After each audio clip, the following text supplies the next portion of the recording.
घसीटी जा रही, अभी इतना काम पूरा करो, अभी ये पूरा करो, इतना पूरा करो। लेकिन मेरे मूर्ख मन, कब तेरा गला दबा दे आके मौत केरा, क्या पता है।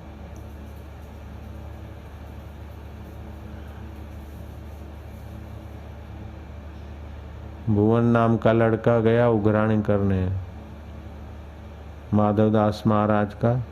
ये संवत 1700 की घटित घटना है। सूरत में स्वामी माधवदास का आश्रम था। वो आश्रम के लिए सीधा मंगाते थे, तो सीधे कर महीने का जो पैसा होता था वो भुवन नाम का लड़का करियाने वाला, उसके बाप ने जो चिट्ठा दिया वो ले आया। बोले महाराज हमारे पैसे। महाराज ने कहा भाई ये तेल के डिब्बे जो लिखे हो तो अगले महीने के हैं, वो तो पैसे हो गए, बाकी का तुम चेक करो कहीं डबल लिखा है। तो महाराज अंधेरा हो गया, बोले दिया जला दिया है अंदर बैठ के। तो उसने चेक कर लिया, फिर एक किताब पढ़ा था, उठाया, तो किताब था समर्थ रामदास का दास बोध, और ऊपर लिखा था गाफिल अजू सोचत नहीं, बिरथा जन्म गंवाए, तेल घटा बाती बुझी, अंत बहुत पछताए। तो बोले महाराज तेल तो घटा नहीं, अभी तो सरसों का तेल पड़ा है, घटेगा तो मैं डब्बा भेज दूंगा, बाती बुझेगी तो फिर डाल देंगे, इसमें किताब में क्यों लिखवाया। बच्चा था। तो माधवदास ने कहा कि ये तेल नहीं बेटा, श्वास का तेल घटेगा तो जीवन की बाती बुझ जाएगी। समर्थ रामदास का वचन। और जो कुछ करते कमाते आखिर में वृथा हो जाता है। गाफिल अजू सोचत नहीं, वृथा जन्म गंवाए, तेल घटा बाती बुझी। वाह वाह वाह वाह पावा। फिर जितना खोपड़ी लगाई टाल पड़ गई, वो उस घर के उस शरीर की हड्डियां भी आपके घर में नहीं रखेंगे, सावधान हो जाओ। ये शरीर की हड्डियां अपने घर में नहीं रहेगी। बोले अब शुकन है, वो दिन आने वाला है। वर्धनते भयम वर्धते भयम, भय के दिन नजीक आ रहे। मृत्यु सबसे खतरनाक भय का दिवस है। तेल घटा बाती बुझी, अंत बहुत पछताए। जब ये शरीर छोड़ना पड़ता है जीव बहुत पश्चाताप करता है। इनकम टैक्स वाले 2-5 करोड़ रुपए ले जाते तो सेठ की क्या हालत हो जाती। हालांकि विदेश में 40 करोड़ पड़े भी हैं, वो जानता है। यहाँ छापा पड़ा 5 करोड़ ही गए।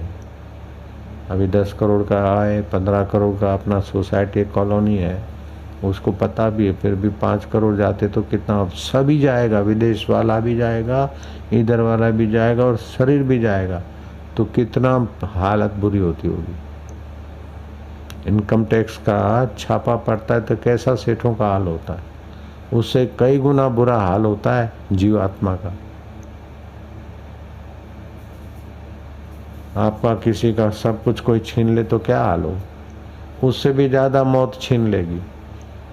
सब छीनने वाले आपकी लंगोटी नहीं छीनते, मौत तो लंगोटी क्या शरीर भी छीन लेती, ऐसी मौत आने वाली, और किसी के रोकने से रुकेगी भी नहीं।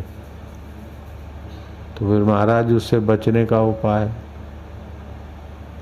बोले जहाँ मौत की दाल नहीं गलती उस परमेश्वर आत्मा में आ जाओ।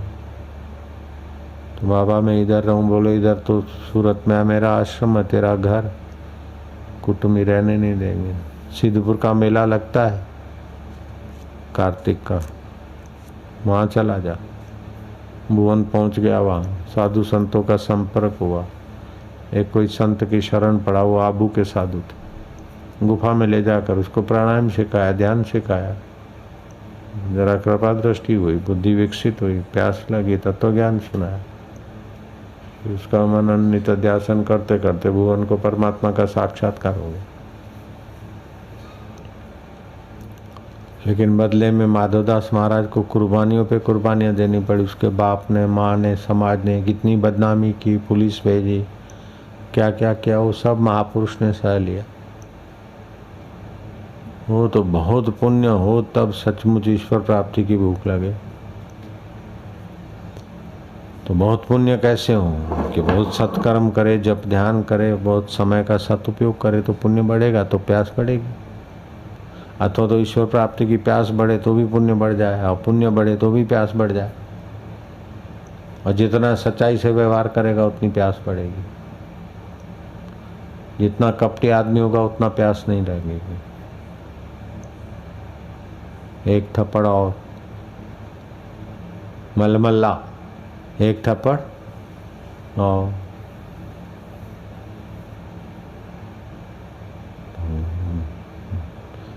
रामकृष्ण ने कहा कि वकील को, दलाल को और डॉक्टर को ईश्वर प्राप्ति नहीं हो सकती, क्योंकि वकील जानबूझ के झूठ बोलता है, डॉक्टर जानबूझ के हाड़ मांस मज्जा मल मूत्र में अपना चित्त लगाता है, और दलाल जानबूझ के झूठ बोले, उनको ईश्वर प्राप्ति नहीं हो सकती।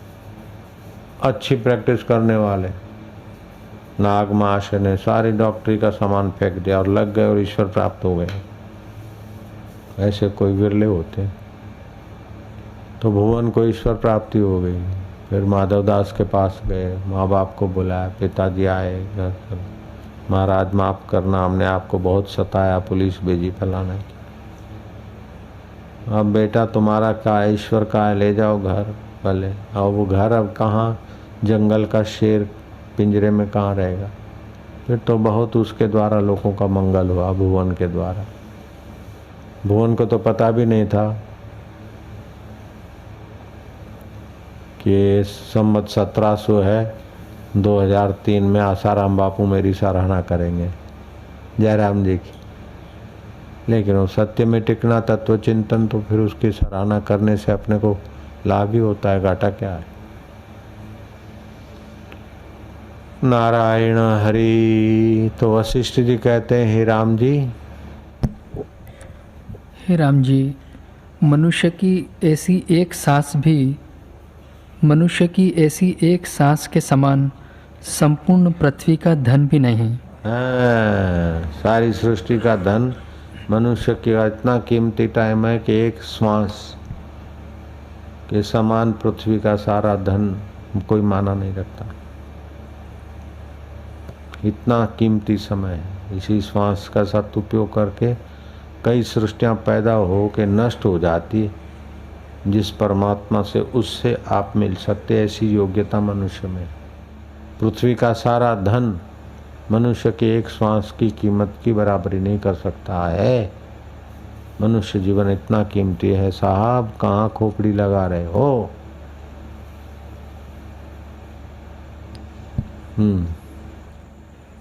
यदि एक सांस भी निष्फल जाए तो फिर मांगे नहीं मिलती। ऐसी सांस को जो वृथा गंवाते हैं, उनको तुम पशु जानो। हे राम, आयुष्य बिजली की चमक के समान है। जैसे बिजली की चमक तुरंत मिट जाती है, वैसे ही आयु नष्ट हो जाती है। बचपन कहाँ चला गया, जुआनी और शादी के दिन कैसे बीत गए। आयुष्य नाश हो रही। बिजली के चमकारे जैसी तो जिंदगी है। बिजली के चमकारे में सुई में धागा परो लो तो पोलो, ऐसे अपना काम बना लो तो बना लो, नहीं तो फिर भैंसे बनो, मेढक बनो, कलकत्ता की मछली बनोगे फिर बंगाली खाएंगे, फिर बंगाली के पेट में जाके बंगाली के बच्चे बनो, फिर वही आके हावड़ा में काम करेंगे, फिर आप ही फिर कोई सेठ बनेगा हावड़ा का तो आप लेबर हो जाएंगे, लेबर के बच्चे कहे जाएंगे, खा पी के लेबर बनेंगे। ऐसा भी न जाने कितनी बार हो गया होगा। आप तो अपनी संवार ले भैया। हाँ जी, पूरा करो। हे राम जी, ऐसा शरीर पाकर भी यदि आत्मपद न पाया तो फिर कब पाओगे। जो आत्मपद से विमुख है वह वृक्ष आदि के जन्मों को पावेगा। हाँ, वृक्ष बन जाए। जरूरी नहीं कि मछली बने और फिर लेबर बन जाए। लेबर को भी थोड़ी छूट छाट होती, लेकिन वृक्ष को बेचारे को छूट छाट कहाँ होती। वृक्ष चाहे कि हवाई जहाज में कलकत्ते से बम्बई जाऊं तो जाएगा क्या? जयराम जी की वृक्ष की योनि भी आ जाती है। नलकुबर वृक्ष बन गए थे, गंधर्व वाले भी वृक्ष बन जाते तो मनुष्य तो उससे नीचे योनि। मनुष्यों से गंधर्वों में 8 गुना बल होता है, प्रकट भी हो जाते, अदृश्य भी हो जाते। पृथ्वी लोक पे मनुष्य सर्वोपरि, लेकिन गंधर्व 8 गुना ज्यादा बल और भोग सामग्री, अदृश्य होने की शक्ति। संकल्प से उनका विमान उड़ान भरे, संकल्प से वो प्रकट हो जाए, अदृश्य हो जाए। लालजी महाराज से मिले थे 5 गंधर्व साधना काल में। बोले इधर क्यों बैठा है, पकड़ लो इसको। तो 5 के 5 बड़े भयंकर, बड़े विराट। तो वो इतना बड़ा पंजा कि वो लालजी महाराज बोलते मैं तो उनको जैसे नींबू निचोड़े या कोई चूहा पकड़ ले, तो उनका पंजा इतना पर शरीर बड़ा कि मेरा शरीर उनके आगे एक चूहे जैसा लगे, इतने बड़े हो गए।